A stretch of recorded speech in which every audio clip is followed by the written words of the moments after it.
नमस्कार, पुन्हा एकदा एका नवीन व्हिडिओ सोबत तुम्हा सर्वांचं आपल्या चॅनेलमध्ये खूप खूप स्वागत आहे। आजच्या व्हिडिओमध्ये आपण परफेक्ट असं 34 साइजचं कटोरी ब्लाउजचं कटिंग पाहणार आहे, ड्राफ्टिंग पाहणार आहे।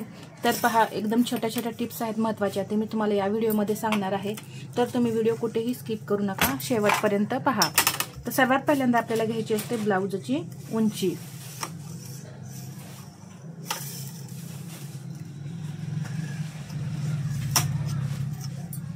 इथं पहा, या पद्धतीने आता मी लाईन आखून घेतलेली आहे। ब्लाउजची उंची आहे 13 इंच, त्यामध्ये 1 इंच आपण मिक्स करून 14 इंचावरती ब्लाउजची उंची घ्यायची आहे। 13 + 1 14।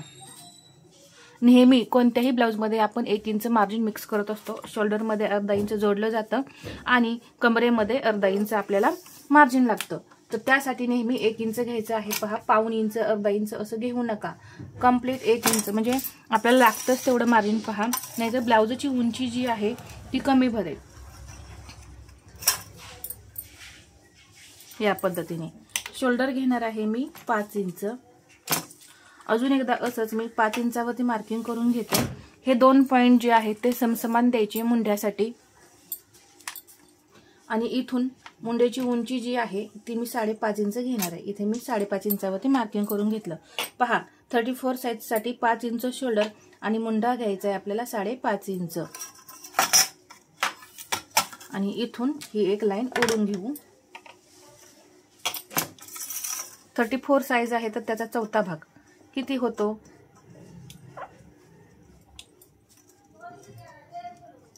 8.5 इंच। तर इथून 8.5 इंचावरती मार्किंग करून घेऊया आणि याच्या पुढे हे 1.5 इंच मार्जिन। 28 इंच आपली कंबर आहे, तर त्याचा चौथा भाग होतो 7। त्यामध्ये 1 इंच मी टक्ससाठी मिक्स करून 8 इंचावरती मार्किंग करून घेते। पहा, इथून हे झालं 8 आणि याच्या पुढे हे 1.5 इंच मार्जिन। टक्ससाठी 1 इंच मिक्स करायला अजिबात विसरायचं नाही। आणि हे जे पॉइंट आहेत हे आपण जोडून घेऊया। एवढं ड्राफ्टिंग झाल्यानंतर आपल्याला मुंड्याला आकार द्यायचे आहेत। तर सर्वात पहिला आपण पाठीमागचा जो मुंडा असतो त्याला आकार देऊन घेतो। तर पहा, 1.25 इंच या कोपऱ्यातून आपण 1.25 इंचावरती आकार देणार आहे। 34 साइज आहे म्हणून इथं मी अर्धा इंच, पाऊण इंच घेते आणि इथे अर्धा इंच डाऊन करते। इथे पहा, जो काही आपण मुंडा घेतलेला असतो त्याचा असा मध्य करायचा। तर 5.5 इंच मुंडा घेतलाय आपण आणि इथून याचा असा मी सेंटर केला। इथून ही जी असते ती मुंड्याची उंची असते आणि हा जो पॉइंट आहे आपण तिरका घेतलेला तो आहे मुंडा खोली। तर हे लक्षात घ्या। तर इथून आता मी सरळ येते। पहा, असं डायरेक्ट इथून आकार नाही द्यायचा, इथं मी सरळ आले आणि या पद्धतीने पहा, फक्त हे जे पॉइंट आहेत ते मी असे जोडून घेतले। इथे या पद्धतीने पहा, हा झाला आपला पाठीमागचा मुंडा।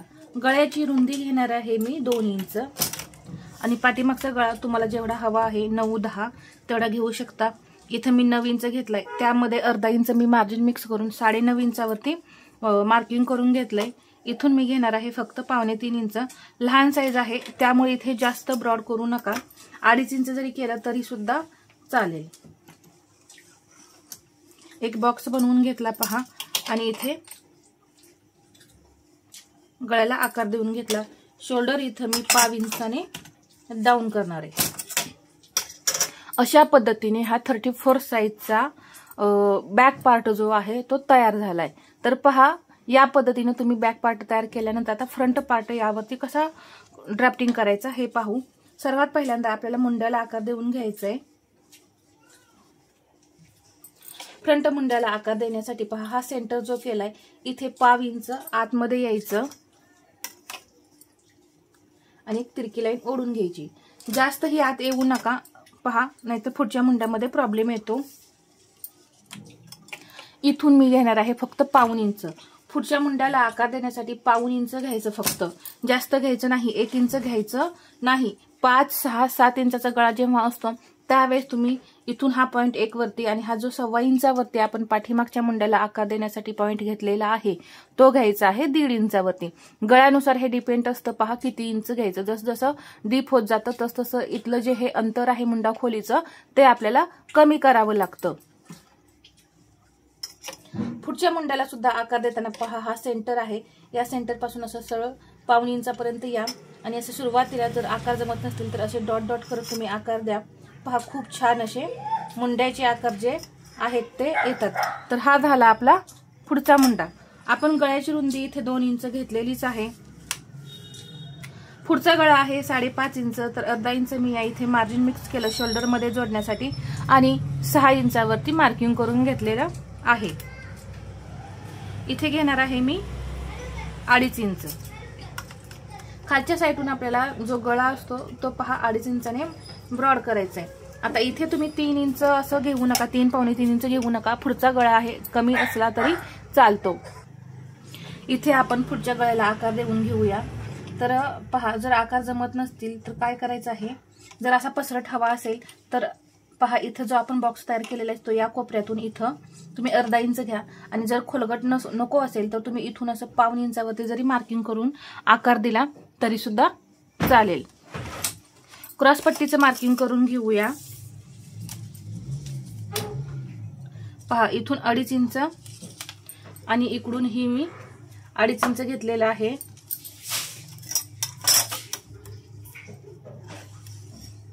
या पद्धतीने हे मी क्रॉस पट्टीचं मार्किंग करून घेतलं. क्रॉस पट्टीला आकार देण्यासाठी इथून घ्यायचं आहे 1.25 इंच.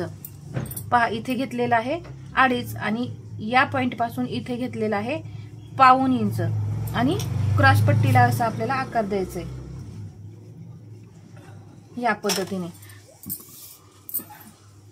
कटोरीला आकार देण्यासाठी पाहता इथे आपण कटोरी घेऊया 5.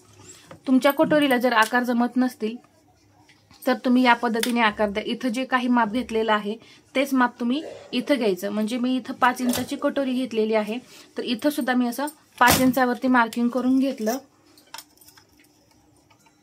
आणि अशी एक मी लाईन ओढून घेतली.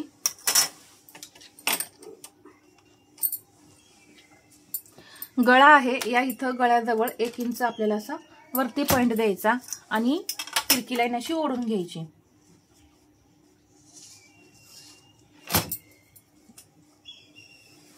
आणि कटोरीला आकार इथून देऊन घ्यायचा.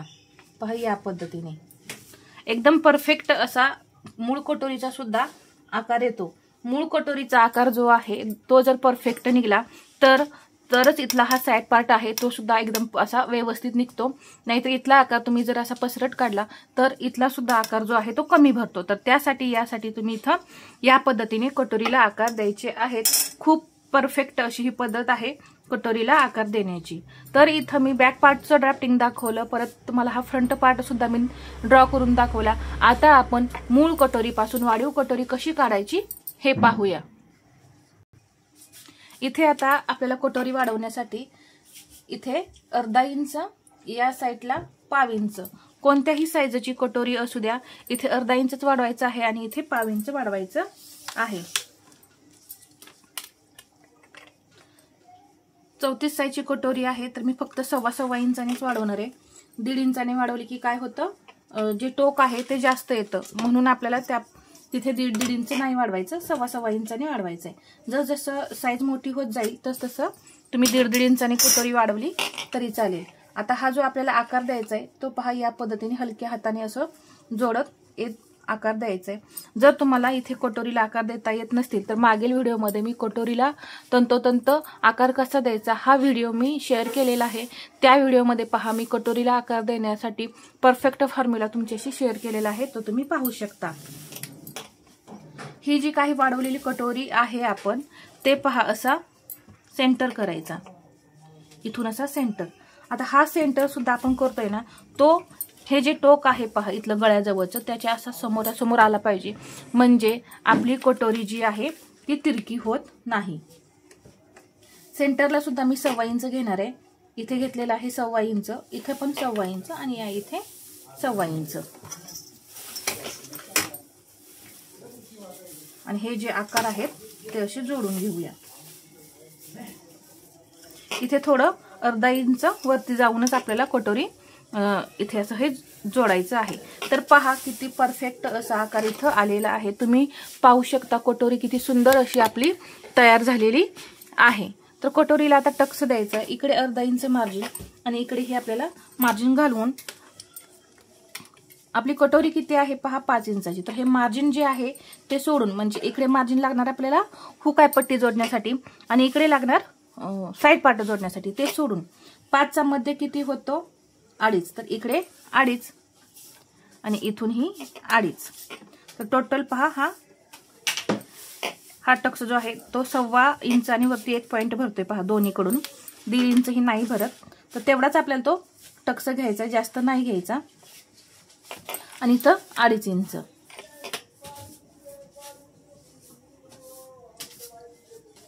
इथे। अशा पद्धतीने वाढीव कटोरी सुद्धा मी तुमच्याशी कशी व्यवस्थित ड्रॉ करायची असते, कटिंग करायची असते हे सांगितलेलं आहे। तर आजचा व्हिडिओ तुम्हाला कसा वाटला हे मला कमेंटमध्ये सांगा आणि व्हिडिओ आवडला असेल तर लाईक करा, शेअर करा आणि असेच नवनवीन व्हिडिओ पाहण्यासाठी आपल्या चॅनलला सबस्क्राईब करायला विसरू नका। धन्यवाद।